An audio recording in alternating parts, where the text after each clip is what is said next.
Starting Tech News Weekly in 3, 2, 1.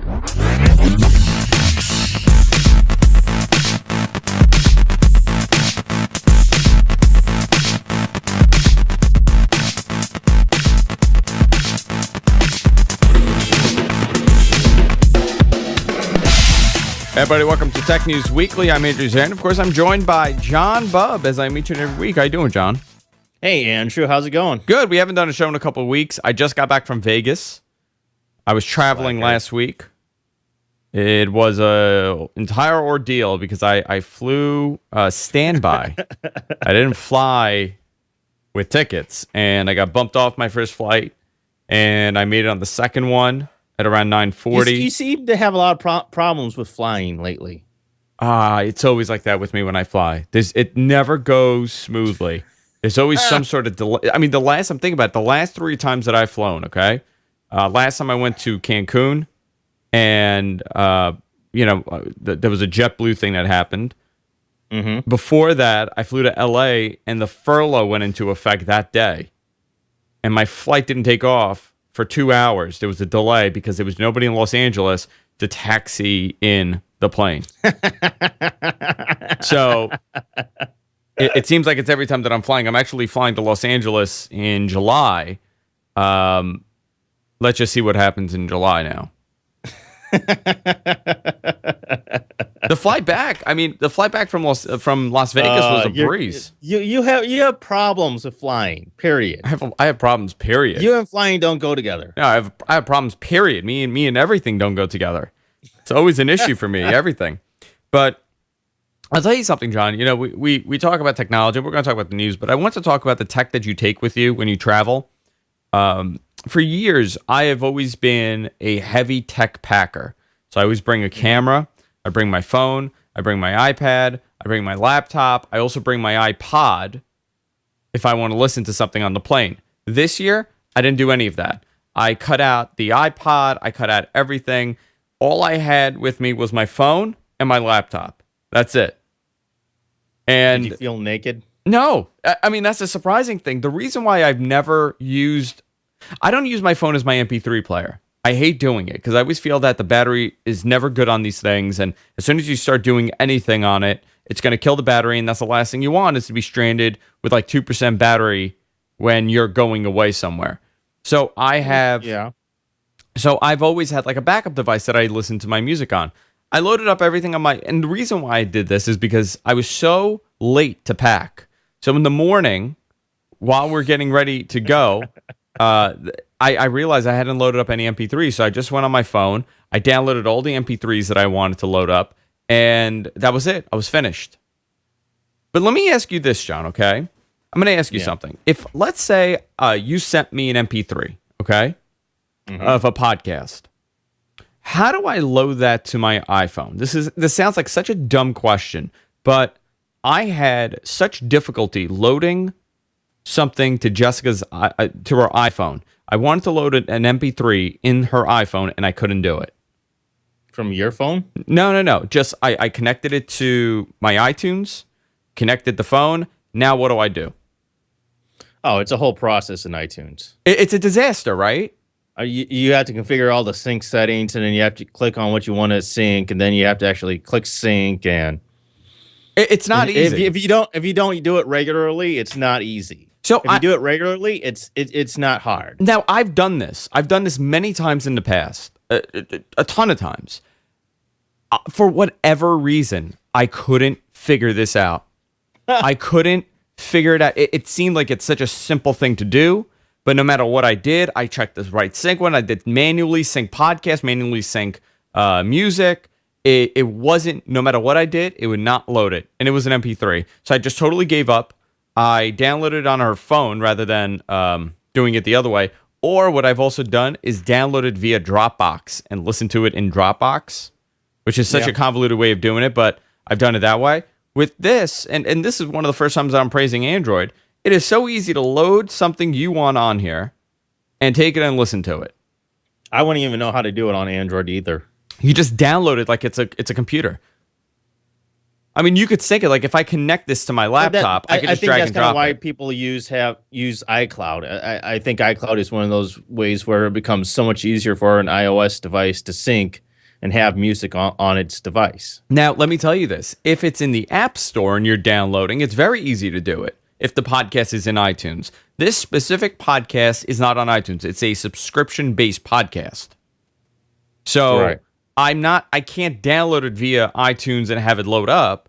I have to manually download it, put it there, and put it. I had a very difficult time, and I'm sure I'm going to get an email saying, Andrew, no, it's very easy to do it. It just, for someone that is not really in the iOS experience on an everyday basis, I use my iPad every day, but I don't use an iPhone every day. I found it a little convoluted. If you don't use it every day or you don't do it often, yeah, it can be somewhat off-putting. The process of doing stuff like that.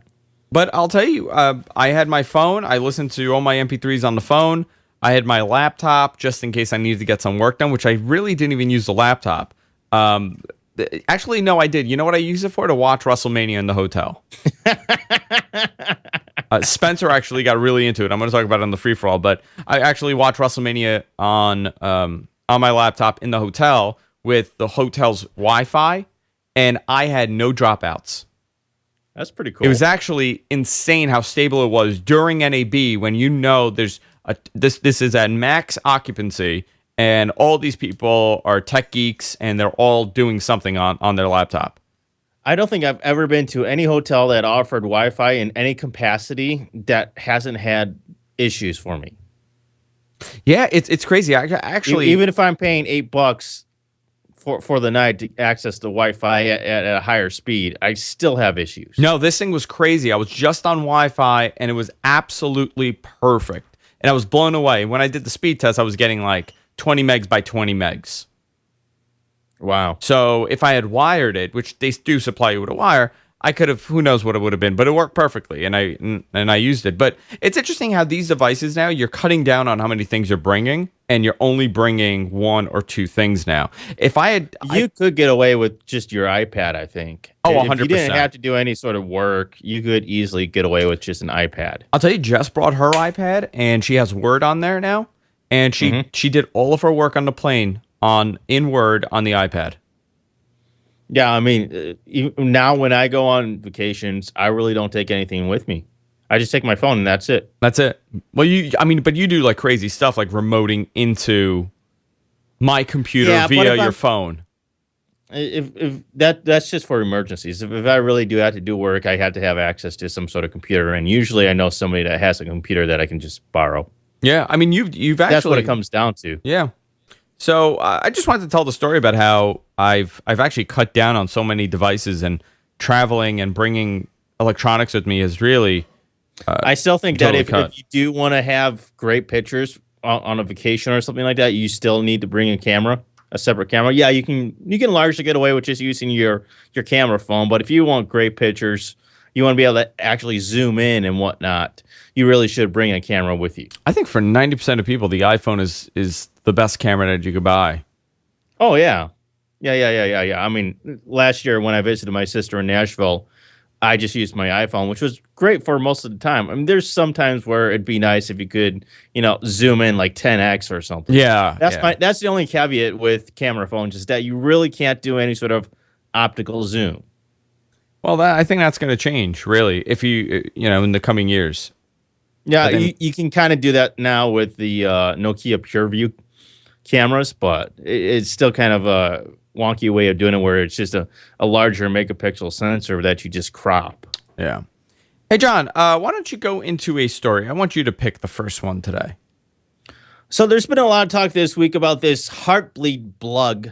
Heartbeat bug. I don't even know what that is. The Heartbeat bug, a lot of people are very curious about this, trying to figure out what it is, and in a way, it is somewhat scary. This week, there was a major new vulnerability called Heartbleed that could let attackers gain access to users' passwords and fool people into using bogus versions of websites. This has to do with the OpenSSL software that is found on about 2/3 of web servers out there today. And so this is a very serious problem because of that. Some already say that they found Yahoo passwords as a result. Yahoo is one of the major websites that have been affected, and this is very, very, very bad because the way this bug works is that an attacker could gain access to the web encryption system of a server, copy it, or even access what's stored in the server using the encryption, and nobody would ever know that anything was wrong. So you don't even, I mean, this isn't even like I know a lot of people that fall for those like fake banking websites, right? Like if you go to like a city. This is way worse than that. They've actually infiltrated. They could basically clone the encryption and make it look exactly like the bank's website. Wow. You would have absolutely no idea whatsoever. You have no clue. I mean, there would be no way to tell unless because it would be exactly the same. Unless you look at what you're actually going to. No, even then you might not be able to tell. Really? Yeah. How would they mask that? I mean, there's ways to mask that, but this is the way that this encryption is set up is that they add this open SSL stuff to it, and that just kind of disguises the passwords and stuff. Mm-hmm. And that's kind of the way it works. And it'll also do the verification stuff so that you can see it in your address bar. It'll actually say in your address bar the exact company, and it'll match the real website. Oh, wow. Wow. And even worse than that is the fact that now what a lot of websites are saying, or a lot of security experts are saying, is that you need to go and change your password on any of these affected websites. And what's the list of websites that are affected by this? All right, let me bring that up. I have a link for that real quick. Yeah. Let me see if I can find it. I know I bookmarked it because I wanted to see it. Here it is. It's on Mashable. Facebook was affected. Huh. Instagram. Oh, yeah. Pinterest, Tumblr, Twitter, Tumblr, Google, Yahoo, Gmail, Yahoo Mail, GoDaddy. A lot of Google services. TurboTax, Dropbox, Minecraft, OkCupid. And Amazon Web Services. And GoDaddy. Now, there's the other side of the coin. At this point, according to the original GitHub list we found, these are among the most prominent, recognizable, and popular websites that are allegedly not affected by it. Google, Chase Bank of America, Wells Fargo, Facebook.com, YouTube, Wikipedia, Twitter. So there's an issue here. Because some are saying that it is vulnerable and some are saying that it's not. But you know what's interesting? A lot of websites do not use SSL. Mm-hmm. LinkedIn, eBay, Bing. There's a huge list. They use SSL, but they might not use Open SSL, or they might use a different version, because this is limited to a very specific version of Open SSL. And Open SSL is used on about 2/3 of every web server out there. And what's also scary about this is that while there are experts saying that you need to go and change your website on any of these affected passwords or affected websites, there could be danger in just doing that as well, whereby if those websites haven't patched their web servers from this bug, changing your password could be exactly the way that they steal your password. Very interesting. Because if they haven't patched it, well, then somebody could be attacking that web server and grabbing all the information going to it. All these new passwords. Before you change your password, you should make sure that the website that you're changing your password on has been patched or is clear of that vulnerability. Well, I mean, the good news here is that YouPorn is not vulnerable to Heartbleed. So I'm glad for that. That's very good news. This list is humongous. There's a really digitaltrends.com has a very like I said, this affects about 2/3 of the web servers out there, and it's crazy because if you think about how many web servers that really is and how long, nobody really knows how long this is actually going to take to fix. There are patches out there now, but the fact is these patches still have to be applied manually. Yeah. Ooh, we just recently got into running a bunch of web servers ourselves. Yeah, for JFK. The majority of the servers out there are what are called unmanaged servers, whereby you're responsible for updating and security updates for that web server. Yeah, I mean, luckily for us, you're really on top of these things and you're constantly updating them. But I could guarantee you, majority of unmanaged web servers are not being managed at all. Oh, totally. I know many people that are on dedicated servers. That actually could be a blessing in disguise, whereby some websites are running an older version of OpenSSL and therefore not affected by this. Isn't that amazing that the older version may not be affected? Yeah. You would always you kind of imagine that the older ones are the ones that have the trouble. This is a bug that they just discovered, but this version has been around for 2 years now. Wow. So if you think about it, and how many web servers that could be over the past 2 years, anybody could have exploited this bug. Unbelievable. Unbelievable. It's scary, especially considering the fact that there's so many websites out there, and not all of them are very good at communicating if they've patched this bug or not. So what are they saying now? I mean, website and I don't understand one thing. So I'm looking at this list here.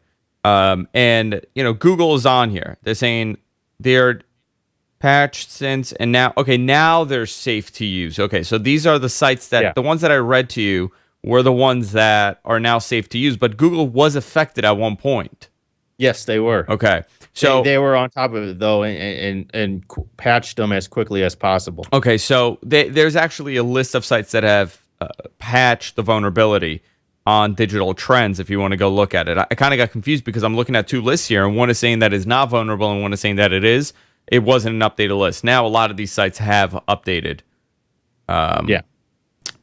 Oh, great. And X videos is not vulnerable either. That's also really good. But yeah, just make sure that Google.ru. before you do change your password, that the website is patched. Because if you change your password before the vulnerability is patched, you're not doing yourself any favor there. Yeah. Well, we don't really do a lot of the security stuff and the web stuff like that, but I thought this was a big story that so many websites are affected by this, and most people use one password for everything, and even if it's a complicated password, they're still using one or two passwords for everything. And this just shows everybody's pretty much guilty of that. Everybody is, and we've kind of learned to do these convoluted passwords and have characters in them, but if you could do LastPass. You could do LastPass, but if let's say your Facebook gets compromised, your Facebook account, I essentially have your main email address and I have your main password. Most likely. And I could get into any one of your accounts. I could get into your Twitter, and from that I could go down that rabbit hole and find everything else. If I get into your Google password, I have everything once I get into Google. And there's nothing you can really do. I'll tell you something, though, John. Google is very good at determining where you are and what you're doing. So when I was in Vegas, I tried to log into my Google account, and a screen popped up. It goes, "Hey, just want to make sure you're you. We're seeing some suspicious activity because you're traveling. This isn't a location that you logged in from." They sent me a notification to my phone to kind of like determine if it's me or not. Yeah, that's largely IP based. Yeah, so I thought that was pretty decent of them to do. But either way, I mean, it happens. Go into a story, John. I want you to control the flow of the stories today. I'm your guest. Well, I kind of want to get your thoughts because you were in Vegas and you actually went to NAB earlier this week, and Microsoft made a major announcement regarding Skype this week, saying that they are announcing Skype TX, a broadcaster or studio-grade audio and video for broadcasters. What it'll do is that it's a service technology developed by Cat and Mouse, a recent Microsoft acquisition, to offer higher quality audio and video output that media professionals require. It'll also support broadcast standard HD SDI interface. You actually met with Skype while you were there at NAB this week. I did. Can you tell me a little bit more about what it is that they're going to be doing? Yeah. So now here was the issue with this. They were very careful on what they told you. Right now, this is looking like it is a hardware software solution. So it looks like it's going to be a box that does HDSDI in, HDSDI out. It's going to be kind of like a set-top box or a Mac Mini. That is the impression that they gave me, that it is some sort of set-top box. You connect it. It does SDI in, SDI out. You also get a lot of controls over the video. You get to control the aspect ratio. You get to control the quality of it. So if we're going to go based on what they were doing with Microsoft Lync, you could, if you have a Lync server, you could actually throttle it. You could determine what kind of bandwidth it's going to be sent at. You could determine what kind of video resolution you're receiving. There's also going to be audio tweaks, so you could manage the audio. There's going to be audio delay, sync delay on the audio. We don't have a price right now, which is unfortunate, but that is unfortunate because this is something that I know that you and me and a lot of other podcasters have been interested in for a long time, since this is something that we use for what we do. Twit does it. We do it. A lot of other podcasters that do video podcasting use this to bring in guests. And this is something that we've all been kind of clamoring for, is some way to have more control over our Skype calls. Now, I did learn a little bit about the audio and video quality.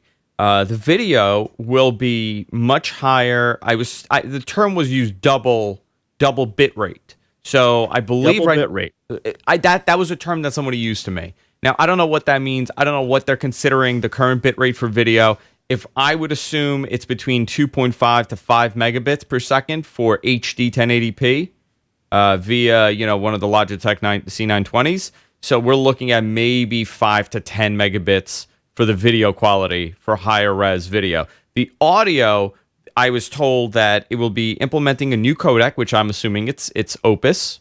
They announced that last year that they're going to be implementing the Opus codec, which gives you studio grade audio, or they called it HD audio. And I'm using air quotes for people that are not watching and they're listening. I don't know what HD audio means to them. And if you run out of bandwidth, it's also going to revert back to Silk. So it's going to do this weird hybrid where at times it'll be incorporating the Silk 3 codec. And so it's still going to have some sort of automatic controls. It's going to have some sort of automatic controls. The way that they said is that they're going to have it. You're going to be able to just set everything on auto, and it's going to determine it, or you could control it depending on where they are and what they're doing. One example that they gave me was remote on-screen locations. Like they were doing a demo there, and they were showing someone in a London studio that was using the live stream streaming unit, and they were sending HD 1080p video. A demo video of this.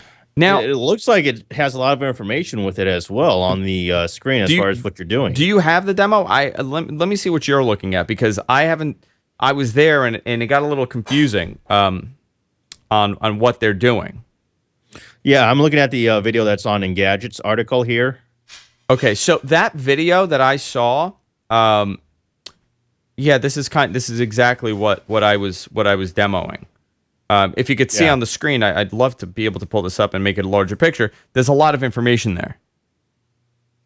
There's a ton of information. Yeah, basically what it is, it has that built-in call technical info screen automatically with the interface. You don't have to pop it out into a separate window anymore. Yeah. And from the settings, I think you control all of that. That's all controlled. The other thing that they told me is that currently it's one Skype instance that you could run on it, but they are looking by release to have up to 4 instances. That's their key number, is 4 instances on one unit.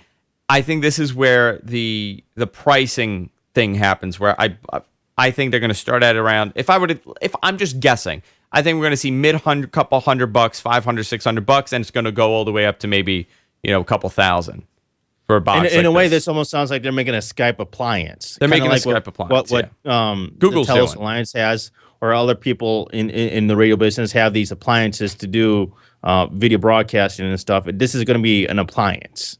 Somebody asked an interesting thing. They said, "Is this unit going to be rack mountable?" And they said, "Yeah, they're working on a rack mount."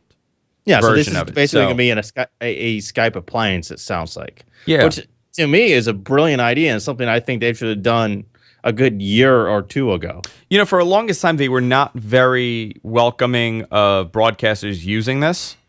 It wasn't the most open of platforms for them to use, but it seems like they've kind of accepted that people are going to use this and people are going to want to do, a lot of stuff. Now, I wonder if maybe that push is coming from Microsoft and not necessarily the original Skype team. It's probably coming from Microsoft because they're more enterprise-based than the original Skype team. The other thing was they did say eventually there will be a software version of this. Okay. So I think the hardware is coming first, and then they're going to go with the software. But there's an open beta program. If anybody's interested, you can go to the website, media.skype.com. You could click on the more about Skype TX, and you could sign up. And they will be starting a beta program in about 3 months, and that's going to be running for about 6 to 9 months. And after that, they're looking to release it by the end of the year. So we probably won't see any of this until end of 2015. You're saying? No. They're hopeful End of this year. End of this year. That's what they're hoping for the hardware, but then it'll be end of next year before we see the software. They were very careful on what they were saying. Now, I do see some hope in the fact that they will most probably implement a lot of these features in the next version of Skype, like the Opus codec. That's something that's going to be added. The higher bitrate for video, that's something that's going to be added. If you don't need HD SDI, which 90% of internet broadcasters don't need HD SDI, right, and we just want to use the Blackmagic hardware, I think there's going to be a solution for that, because they were very open about saying, we realize people want to use things other than a webcam. And it's been a struggle for them to kind of understand this, that people want to use a capture card, okay, but none of them work. There are resolution issues. Right now, I'm sending you a Blackmagic Intensity Pro 720p, but guess what, John? At times it's bouncing from 360 to 720 for no apparent reason. No reason at all. Right. I have more than enough bandwidth. If I do Wirecast, it works, but only on an older version. And I told him this. I said, it's kind of going to a flea market and trying to find 2 shoes at 10 different stores that fit. You're trying to find the same pair of shoes. Same size, but who knows what size you're going to find. And you don't know if it's going to work. Right. So, and they were actually surprised by that. They go, well, we like to work with certain companies. I go, yeah, but it's everything. Everything has been like this with you guys. And I don't expect them to change because I said that, but they were kind of surprised that, this is the issue that people have, and it makes it very difficult. Now, with that said, I also saw a bunch of other companies out there at NAB that are getting into this type of appliance hardware on both ends to send video and audio. And you know what? Opus is opening it up, because with the Opus codec, you could essentially have much better audio quality than Skype. And it's something that's, a professional grade box. So there's a lot of changes happening. I'm excited for this. I mean, a lot of our viewers are podcasters. They were into this stuff. This is something that we've spoken about. We have our own Skype servers that we've been talking about this for at least a good 2 years. Yeah, and you know what's funny? They were asking me, like, how do you utilize Skype? And I told them, I'm like, I essentially have built a server rack of Skype machines. And I have 4 Skype machines that do video in and video out, all sending HD, and we use them for on air. And they were stunned. They're like, so you have dedicated machines for each one? I go, yep. And we're using IP audio. We're implementing IP audio in these things. And they were actually shocked that, a home user, I'm not the traditional radio station, a home user is using Skype like this. I think this is something that they've never really considered, or they didn't really want to consider. They just wanted to do exactly what they were doing. They're in a way, they were set in this traditional voice over IP space where we've come to a point where now people are utilizing this service for far more than just the average person with a web camera making video calls to a friend. Yeah. And in a way, that's really what they need to expand on now, is going into a more professional area. And this is kind of the same problem that we had with other services of similar nature. Uvu is kind of the same way, where they've been doing this for 5-10 years now, and it's great, but people are now using this for more of a professional application, and nobody is really paying attention to those types of users. It's hard when you're one of the only ones that's screaming to get this stuff implemented. But now I guess more and more people are kind of talking about this. If anybody wants to watch a video of, it was a really good interview. Vance Willis from Studio Tech interviewed one of the guys from Skype at NAB. I'll post it in our show notes if you guys want to go watch it, because it's actually really informative, and he got a lot of questions answered. And they were pretty careful on what they were saying and what they wouldn't say. But I would definitely check it out. His video was pretty informative. Out of all the interviews that I've seen, it's actually one of the better ones. But let's see what happens. We got a couple of months till it comes. And, for me, it's exciting. I don't know for anybody else. Absolutely. I'm definitely excited. I'm a little apprehensive because this is something that in a way right now is still vaporware, and we don't have any sort of time frame and when this will be released or even any sort of pricing. So I'm a little apprehensive about that. Yeah. Going to another story, John. So I kind of want to talk about this story that came out last week that T-Mobile is no longer going to be carrying BlackBerry devices. If you remember, there's been a lot of back and forth between BlackBerry and T-Mobile over the last month or two, whereby T-Mobile had this promotion where they said, all right, bring in your old phone, your old iPhone or BlackBerry, whatever it is, bring it in, and we'll set you up with a new iPhone for $100 less. We'll give you $100 off if you bring in your old BlackBerry. And BlackBerry was not very happy about this. No, their new CEO, John Chen, was very pissed off at T-Mobile over this. Actually called them out several times over this, had some conversations over the phone with them, and eventually they offered the same deal to BlackBerry users. All right, well, bring in your old BlackBerry. We'll give you $100 off a new BlackBerry. So now it seems like that kind of was the catalyst in terms of BlackBerry now dropping licensing for T-Mobile. That's exactly what's happened now is that BlackBerry put out a tweet saying that beginning, I think, April 25th, T-Mobile will no longer be carrying BlackBerry devices, that they are not renewing the license with T-Mobile. So they're not renewing. Sounds like this sounds like BlackBerry is pulling any sort of deal with T-Mobile. It's not anything T-Mobile necessarily did to do this, but apparently BlackBerry is just so upset with T-Mobile that they're not going to renew their licensing. Yeah, this is the beginning of the end. One is down. How soon till Sprint drops them and Verizon drops them? This is very ever since they appointed John Chen as the new CEO, that's been a very interesting company to say the least. I think they made a few moves here and there, and there's been a lot of talk about them in the news. I'm just not sure that any of this stuff is really going to pan out. This week we heard rumors that they might be ready to finally sell off their handset business. John Chen comes out and says, oh, no, that's not really what I meant. That was taken out of context. And then they also said, oh, well, we have this Q20 that we're coming out with, BlackBerry Q20, but we're going to rename it the BlackBerry Classic. I'm like, oh, good grief.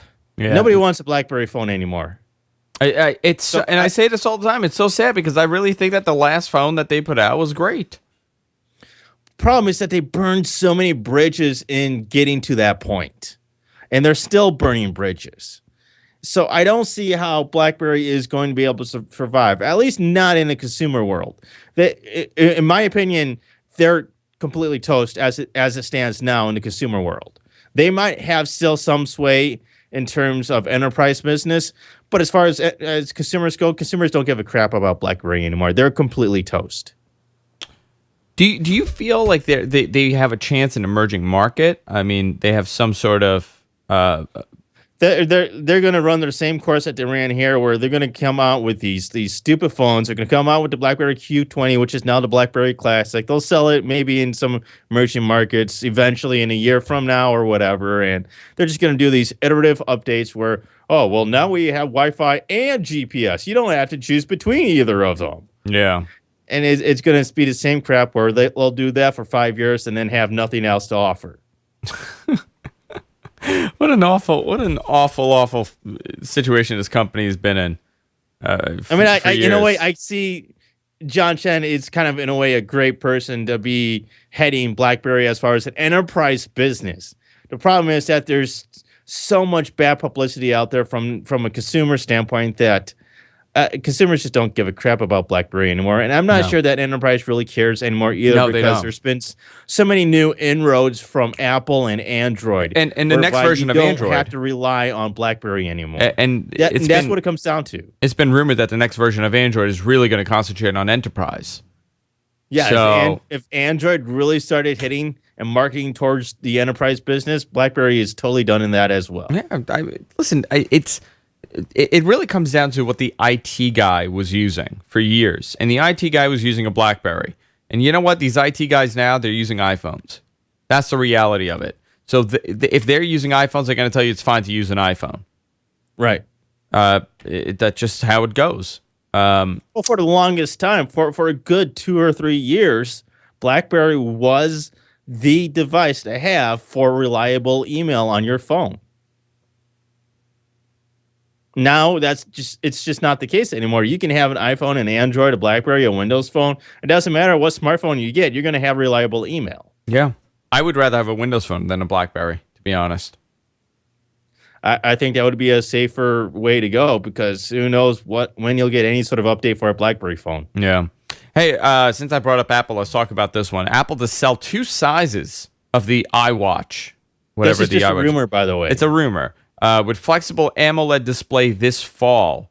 In the midst of the rumor and speculation, a research note from KGI analyst Ming-Chi Kao, obtained by Apple Insider, offered a more comprehensive look at Apple's supposed iWatch.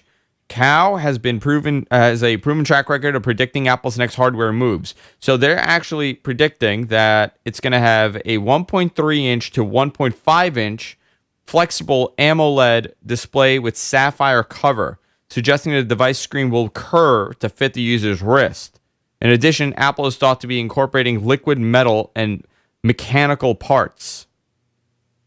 4 mechanical parts, I should say. So what do you think of this, John? I mean, is this that rumored device that, we've been waiting for? This sounds like an article about every rumor that we've heard for an iWatch or iPhone in the past year and a half. That's what it sounds like to me. I can't take any of this seriously whatsoever. We know that they're going with the sapphire covers now on their phones. We know that that's the next step that they're going to be taking. This is just pure speculation. There's nothing substantial behind this whatsoever, other than somebody at some sort of analytical firm saying, "Oh yeah, well, all this evidence that we've seen is pointing towards this, and so we think this is going to happen." I would love that. I mean, I'm not really big on these. I'm trying to go to 9 to 5 Mac, and I'm having a real difficult time here. It's just, it's Apple. Everybody's going to make these rumors. We've already had rumors of there's going to be 2 screen sizes for the new iPhone 6. But that makes a lot more sense, though, right? Sizes for the iWatch. But that makes a lot more sense. I think the iPhone is in the point. They're in the position, right? Like right now, I was using my wife's phone the other day, and the screen is too small. I mean, it really is. It's a 4-inch screen. It's tiny. They have a bigger screen. They have to. If they're going to compete in this new world where we have these megaphones where they're 5 inches. It's become the norm. A 4-inch screen is not going to cut it. You need to have something that's going to be more in line with a 5-inch screen. It's become the norm to have these larger 5.5, 6-inch screens. Like this thing is 5.7, 5.6 inches.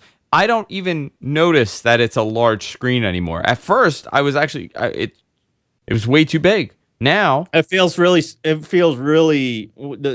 Jessica's phone feels really small compared to that, doesn't it? Oh my god, yeah. I mean, really, really small. But to her, she has no interest in a larger phone because she's never owned one. I guarantee you, if the new iPhone comes out and let's say they're doing a 5-inch screen, you can't look back once you go to a 5-inch screen. It's very difficult to go. What was really hard for me was to use the iPhone 4, the 4S. Oh my goodness, yeah. That's a 3.5-inch screen. That's crazy. Yeah, I had a old what is it? iPod Touch 2, 2nd generation, and I'm just comparing those two side by side. I'm like, holy crap! Even those older ones compared to the 5, it's just tiny. I mean, there's a lot of stuff. There's a lot of stuff happening, and Apple for the longest time they were the ones in ahead of the race. But now, because the market has become so competitive, they've really, as far as aesthetically, their phones are beautiful, their devices are beautiful. Operating system and ecosystem, they're still great, but the actual hardware for the iPad still is king in my opinion. There's nothing better than the iPad on the market. But when it comes to the phones, they've really fallen behind when it comes to features that people want. And a larger screen is one of them. It really is. And they kind of, in a way, half-assed it with a 4-inch screen. Yes, we made it taller, just not wider. Yeah. I'm curious. That was a little disappointing. And we're like, oh, you made it bigger, but not really bigger? Yeah. Like, it's taller, but it's not any wider, so it's not necessarily bigger.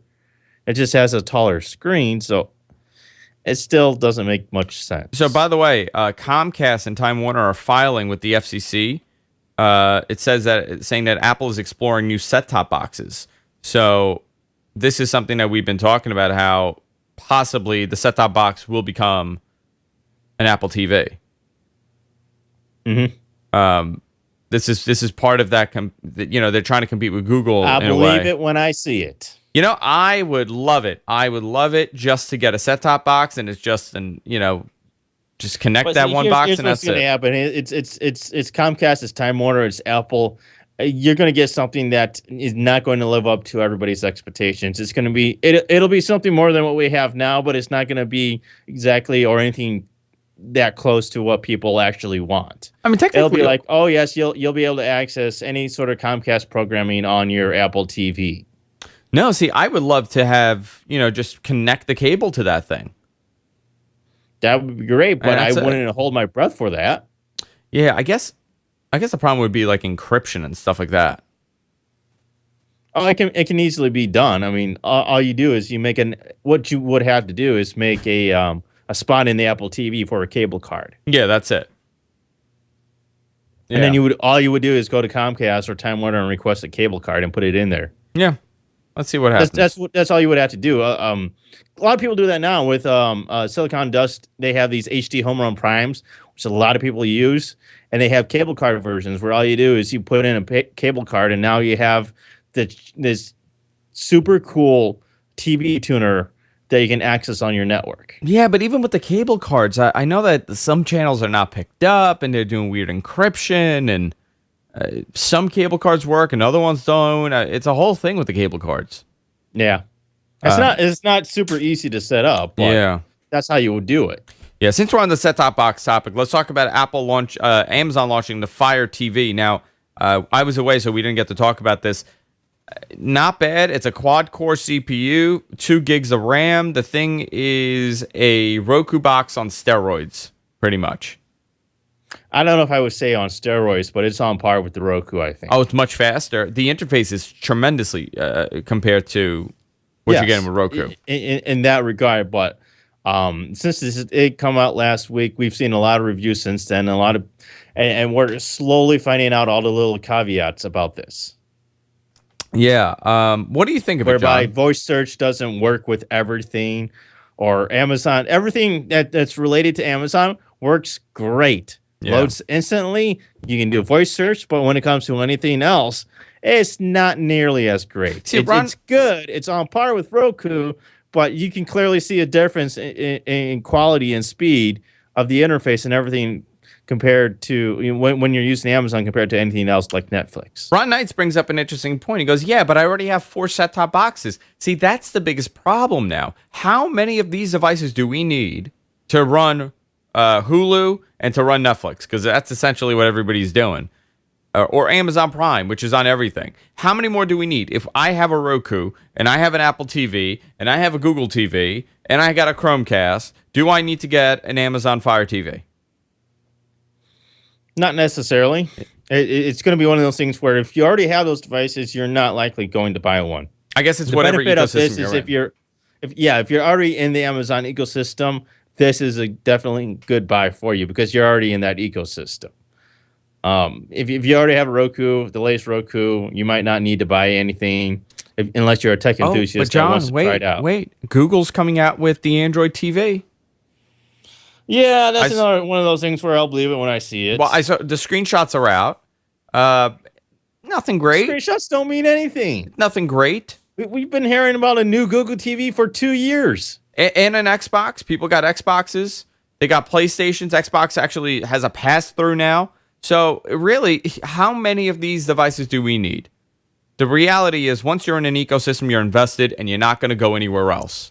That's the truth. I am glad to see that Amazon is not limiting the Fire TV just to Amazon stuff, which Yeah. I think is brilliant. They if they had stuck with only Amazon stuff, kind of like what they've done with the Kindle Fire, it would not sell nearly as much. Nikki in our chat says, one set-top box for every channel. I have one on my Roku, I watch Hulu. On my Apple TV, I watch Netflix. On my Google TV, I watch nothing because it doesn't work. So I mean, it's cool. The gaming thing is an advantage. Nobody's really spoke about gaming. I'm just waiting to see what Apple does with the next version of the Apple TV because I do feel that they're going to incorporate gaming into this. That and the next step really is incorporating TV programming. These set-top boxes have very little TV programming built into them. Yes, they have, maybe a channel here and there for the popular channels, Fox or ABC or CBS. But even then, you're still very limited in what content is actually delivered to those channels. And I'll tell you, Apple TV does really well with that because they have ABC, and it's stellar and much better than watching things on demand. On demand is awful. The quality that I have noticed that I get from streaming media online via the Apple TV or any one of these boxes, it's so much better than what I'm getting with cable. And I didn't notice this until I upgraded to a 65-inch TV. The 42-inch, you really couldn't tell. I got the bigger TV, and now I'm noticing how crappy cable looks. I mean, it looks atrocious compared to what I'm doing. I'm doing 1080p essentially with Netflix. The WWE Network looks phenomenal on Apple TV compared to its cable programming. So yeah, I don't know. All right, John. But it's not going to be until we really do start seeing, and this is kind of something that every cord cutter has really been wanting for a while, is that TV integration or more consistent content from TV networks with these devices. Yeah. Let's do our picks of the week, John, or actually I should say your pick of the week. Oh, you didn't find one yet? I could not find a pick of the week this week. I'm so sorry. Well, then let's not do a pick of the week. Okay, you want to skip it? We'll just skip it. We'll say my pick of the week for next week. That's what we'll do. I don't even know what buttons I'm pressing. There we go. Screw it.